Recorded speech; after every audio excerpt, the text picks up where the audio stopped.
എത്ര നല്ല സ്നേഹിതൻ ശ്രീയേശു മഹാരാജൻ, നമുക്കുള്ള ആശ്രയമവനേകൻ. ആരുമില്ലിതുപോലൊരുത്തമ സ്നേഹിതനീയുലകിൽ, അവൻ പ്രിയമരികിലണഞ്ഞരികിൽ. സദൃശവാക്യങ്ങൾ 17:17 സ്നേഹിതൻ എല്ലാ കാലത്തും സ്നേഹിക്കുന്നു, അനർത്ഥകാലത്ത് അവൻ സഹോദരനായിത്തീരുന്നു. ചങ്ങാതി, കൂട്ടുകാരൻ, മിത്രം, സുഹൃത്ത് എന്നൊക്കെയാണ് സ്നേഹിതൻ എന്ന പദത്തിന്റെ പര്യായ പദങ്ങൾ. എന്നാൽ യഥാർത്ഥ സൗഹൃദം ഇന്ന് എവിടെയാണ് കാണാൻ കഴിയുക? ഒരാൾ നന്നായിരിക്കുമ്പോൾ അവന് ധാരാളം ചങ്ങാതിമാർ ഉണ്ടായേക്കാം, പക്ഷേ ബുദ്ധിമുട്ടുകളിലോ?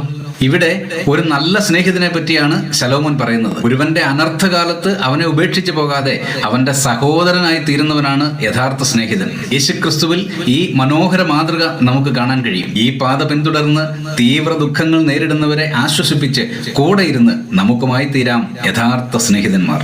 പ്രാർത്ഥിക്കാം. സ്നേഹനിധിയായ സ്വർഗീയ പിതാവേ, നല്ല സൗഹൃദങ്ങളിൽ തുടരുവാൻ അടിയങ്ങളെ സഹായിക്കണമേ. മറ്റുള്ളവരുടെ അനർത്ഥ സമയങ്ങളിൽ അവരെ കരുതുവാൻ, അവരുടെ സഹോദരരായി തീരുവാൻ അടിയങ്ങൾക്ക് കൃപ നൽകണമേ. ക്രിസ്തുയേശുവിന്റെ ധന്യനാമത്തിൽ തന്നെ ആമേൻ.